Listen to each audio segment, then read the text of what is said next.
Hi guys, it's Kelly here and I'm back with another video. Today's video is featuring the Spellbinders Clear Stamp Die of the Month set. This one is called Happy Moments and it is like a paisley design. So before we get too far into the card making, just some things to note. If you're not familiar with their club kits, there's some really great deals. I'll go over that a little further into the video, but that'll be linked below. Spellbinders is also having a massive summer super sale where their Glimmer machine is on sale for $99.99. So is their platinum embossing and die cutting machine. So if you're in the market for those, and then they have a bunch of stamps, dies, embossing folders that are like upwards of 50% off. So just really good deals. Also, if you're a person, you're just like, hey, I am not here for your story time. I'm not here to listen to you chat. I just want to know about the card layouts. You're going to want to jump to like the 12-minute mark. That's going to be where you want to be. But if you're just here to hang out with me and have a little crafty chat, that's cool. We got a lot of coloring and stuff before we get to the layouts. So I sometimes struggle because I am more of a clean and simple card maker. I sometimes struggle with more intricate or busier patterns. And these paisley ones kind of threw me for a loop. When I first looked at them, I was like, what am I gonna do? And then there are some just like tried and true little tricks that work for me. And so we'll talk about those. These 6 markers that you see here are going to be all the markers that I'm going to use for the coloring. I'm not going to be adding anything else to it, but we're going to start with just some simple Copic coloring. And when I say simple, I mean we're literally just going to fill in these blocks. That is one of the benefits to these more intricate patterns. Is you really don't need to do much to them because they already have so much happening. You can just do really simple coloring and get really beautiful results. So if you're not somebody who's like, hey, I'm super comfortable coloring, flowers, or I'm not super comfortable adding dimension or shading, images like this are going to be a good resource for you because you literally just need to fill them in and they kind of do the work for you just based on their illustration. So the rainbow of colors I chose very specifically because they all work really well together when you are looking for colors that are going to be easy to blend or easy to work with. I can't speak for other marker companies, but I can tell you with Copic markers, if you look at the last number that is in, like this one is a YG03. So the O part doesn't matter so much. The 3 part does. And so that's the number that you want to look at. I originally started with a Y02 and I just found that that was a little bit too light. And so I did switch to a Y08. So that's just something to note here if this is something that you're trying or a color combination that you're trying. Just the Y08 just blended a little better and is a little bit bolder. But all of these markers outside of that Y, and that's just because yellows are a little bit tricky, all end in like a 3, 4, 5. And that's because they will blend well with each other. So like a BO4, a VO4, an RVO4, because they all end in that 4, the intensity is going to be the same. And so they'll blend really nicely together. They're all just going to be kind of in the same wheelhouse.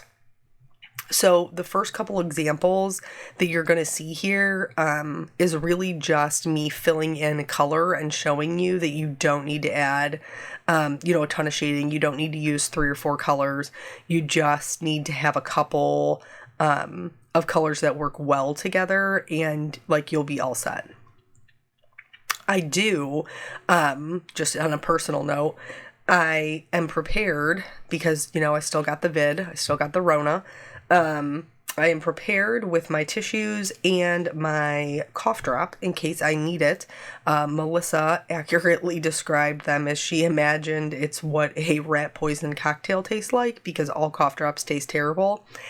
But Melissa, I have to disagree, because even though they are useless, and I acknowledge that, the Luden's cherry cough drops taste amazing, and I'm pretty sure it's just basically because they're candy. I don't think that they're doing anything to suppress anybody's cough, but I used to beg my mother to buy them for me all of the time because they were delicious. So those were the cough drops that I used. But the ones that are actually supposed to be helpful, yeah, none of them taste good. I don't really know why. I don't know what they put in there, but it's not great.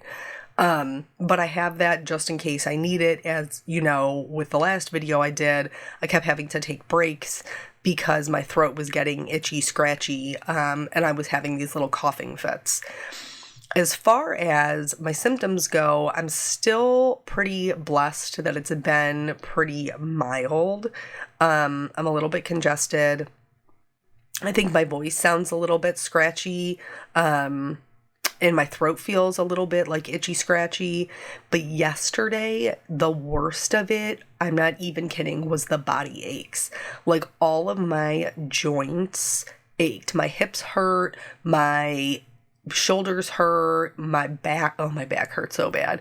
And of course, yesterday was like bath night.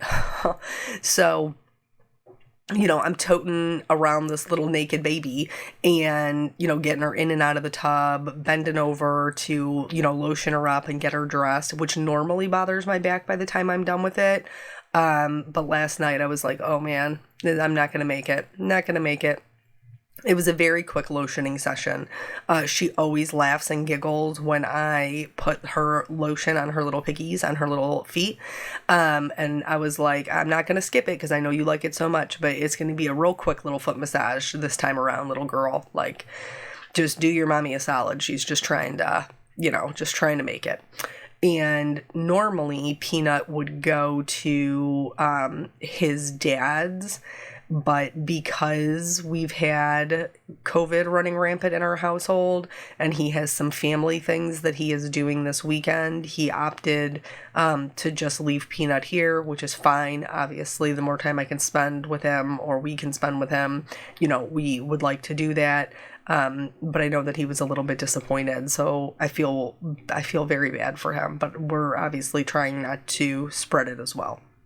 So now with the coloring, we're getting into the blending of the colors.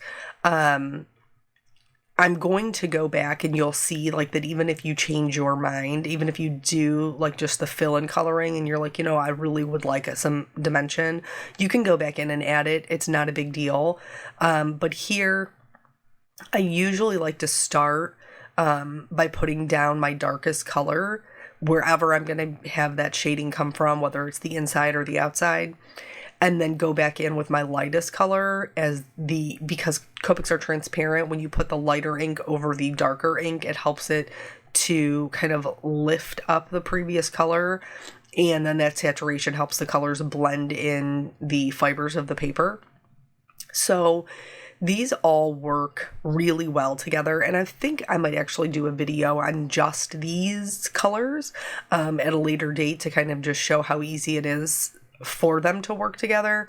But you can shade your VO4 with either the RVO4 or the BO4. You can shade your BO4 with the VO4, the RVO4 or the B45, the BG45, I'm sorry. The YGO3 will shade the BG45 and will also shade the Y08. So they all, like I said, they all just, they're a big happy group of friends. So if you don't have these colored markers, that may be something that you might want to look into, especially if you enjoy doing like a rainbow type pattern and a really simple shading. You know, they give great results with not a lot of effort from us, which in something like this where it's super intricate, I appreciate because there was just a lot of coloring going on here. In addition to this sheet, I actually colored another half sheet of these images so that I would have enough to do what I wanted to do. Here you can see me going back and just adding the shading to the previous ones. So shading the blue with the violet, you can see gives you a little bit of a darker blue color, and then the RV04, the pink, will lighten up the violet quite a bit. They just all, like I said, just all work really nicely together. So anyway, but yeah, the body aches were really bad last night. They seem to have let up today, which I am very grateful for. Because last night I was like, I'm not going to make it. Like, little Miss Caitlin is 16 pounds at this point. So it's like carrying around, this extra 16 pounds everywhere I go, because she's just in that stage where she wants to be with you no matter what is happening or what you're doing. She doesn't really care. She's the nosiest baby. If she is, like, if we're going for a walk, like, you can just watch her head go from, like, left to right. Like, I'm gonna miss something. There's gonna be something that I don't see. Or if people are talking, she is constantly following who is speaking all of the time. So we call her Rosie, my little nosy Rosie. So yeah, I mean, we've just been trying to make it work with all of the things that we have going on. It's been a little bit overwhelming, the amount of time, and I am a homebody, so I can't imagine how people feel who are more social. I mean, I like people, I just like my house as well. All of my things are here, and so is my family. So now that most of the coloring is done, I am going to go ahead and die cut these out. And then I'm just going to start talking about the first layout, because there's a very brief section. I did not pre-record it when I was putting it together. So the first layout that you can use your more intricate, busier patterns with is creating a more sporadic pattern in your card background. So just kind of laying them out and then maybe using a larger, bolder, more solid sentiment. The other thing that you can do is create a border.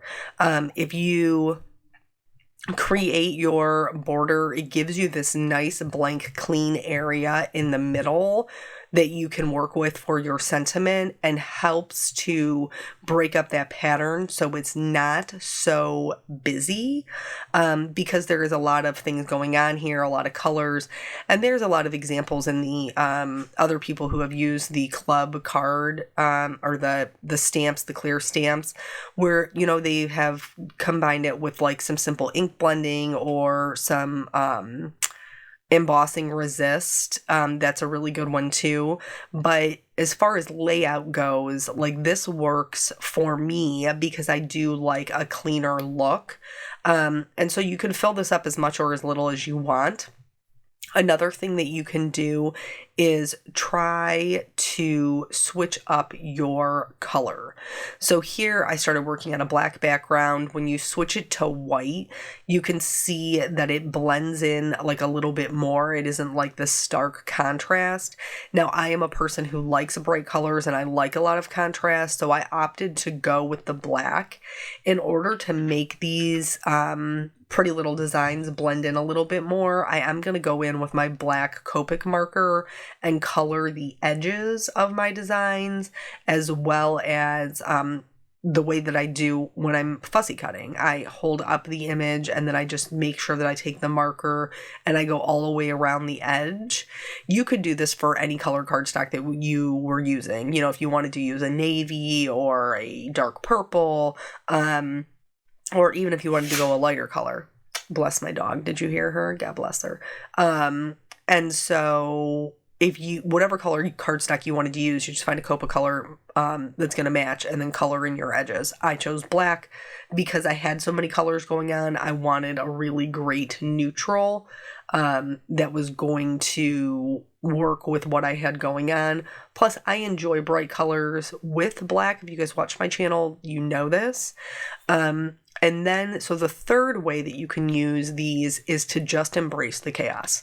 And that is what I decided to do. A lot of paisley prints have a lot of images that just kind of lay right on top of each other, and it is a little bit crazy busy. Now, all of them are not the same As far as like size, you might have a paisley print that is a little bit busier, but is on a smaller scale, so it's not as noticeable, where these are on a larger scale. And honestly, as they should be, they would be very difficult to color if they were very teeny tiny. But so since these are larger, I just decided that I was kind of going to do a asymmetrical layout where I have the heavier portion of it.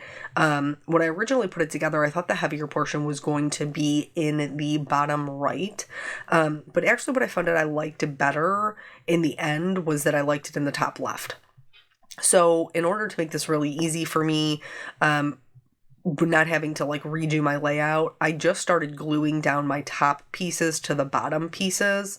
Here, this one gave me just a little bit of trouble simply because I already had glue on the back of that other one.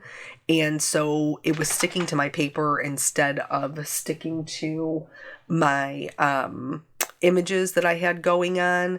So once I got those all done, that little orange flower is actually going to go on top. So I just removed that. And then got these last little 4, I don't even know what you call those shapes, teardrop shapes, and picked those up with the glue. Now I do know that I'm going to have to go back in and just kind of bring everything together with the glue. Some of the other pieces that are on top aren't super secured because they're only glued to the pieces that are just underneath them. But that's okay because this is going to make it much easier for me to move all these pieces. Another thing that you could use is press and seal to kind of pick up all of the pieces parts at one time. But this was just as easy for me.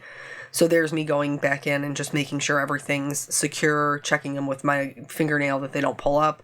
This last little orange guy is going to go on top in the corner. And then all of the extras that are kind of hanging off the edges, I'm just going to go around with my scissors and just trim those off. I want to make sure that this is a super clean edge since I have so much going on in the center. As far as the sentiment goes, I just kept it really simple with heat embossing, though the process was not as simple as it should have been. So, funny story, as long as I have been heat embossing things, you would think that I would know better, but I got sidetracked with what was going on. So let me tell you what happened. So obviously I treated this with my anti-static tool, and now I'm going to stamp in my Versamark.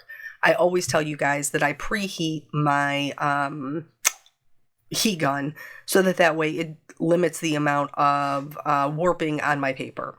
And I do, that is true. This time, I used a scrap piece of paper that I had previously die cut out of. And when I do my die cutting, I use my little purple tape.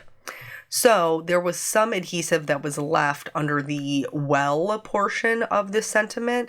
And so I was concentrating so hard on trying to get that off that I stopped paying attention to where my arm was in reference to where my heat gun was. So that little blank white piece of paper that you had to stare at for 10 seconds that I actually cut down was me realizing that my craft room smelled like burning hair, and I did not know why. And the reason why is because I was burning my robe. True story, 100% happened. So it doesn't really matter how long you have been a crafter, you still can make errors. So yeah, I successfully burned my robe there on the sleeve. It just kind of is what it is. Nothing to be done about it. Hopefully, I'll get a new robe for Christmas again sometime. But I really like this one. It's a bummer. So I decided that I wanted to add a little extra flair. You guys know that I like to do that, a little extra detail to my card. And so I'm doing that with a white gel pen. Somebody asked me recently what kind of white gel pen I use because they have used all of the white gel pens and they have not had good luck with them. The white gel pen that I use, that I've always used, is the Sakura Jelly Roll 08 medium point. That's the one that works for me. So I did just want to touch quickly, if you're unfamiliar with Spellbinders Club kits, this particular club kit with the stamp and die is $17.50, which I feel like is a really good deal because that's pretty close to what you would pay normally for just a stamp set. or it's definitely what you would pay for a die. If you really just like the stamp set, it's just $10. And then these come out every month. You can sign up for them. You know, they're subscription based. They have like an embossing folder one, which those are super hot right now. I don't even own embossing folders anymore. I'm going to have to like check out what I got left over in my stash. But the embossing folder one's like $9. They have a, like some value packs that you can do if you're interested in that, where they like combine them, and those are great deals. So yeah, just something to consider if you're interested. They'll be linked below, as well as that super summer sale that I was telling you about. So now all of the white gel pen is done. You know, I'm going to add the shimmers because I love all the glittery things. You certainly don't have to do this. You could skip this part, or you could even make it more glittery, like the Stardust stickles that I use sometimes. Those would be beautiful on here, and they make the colors a little bit more vibrant, so that would be stunning. But I didn't. I kept it simple with just some clear shimmer, and then I am going to pop my sentiment up on foam. You will notice by this point I have turned the card the opposite way of what I originally thought, but honestly, I'm pretty happy with the way that it turned out. I hope that this gave you some ideas of how to work with maybe the busier patterns or more intricate stamps. And then that's it. That is the whole card. So thank you guys so much for joining me, spending your time with me. I appreciate that. And I will catch you on the next video. Bye.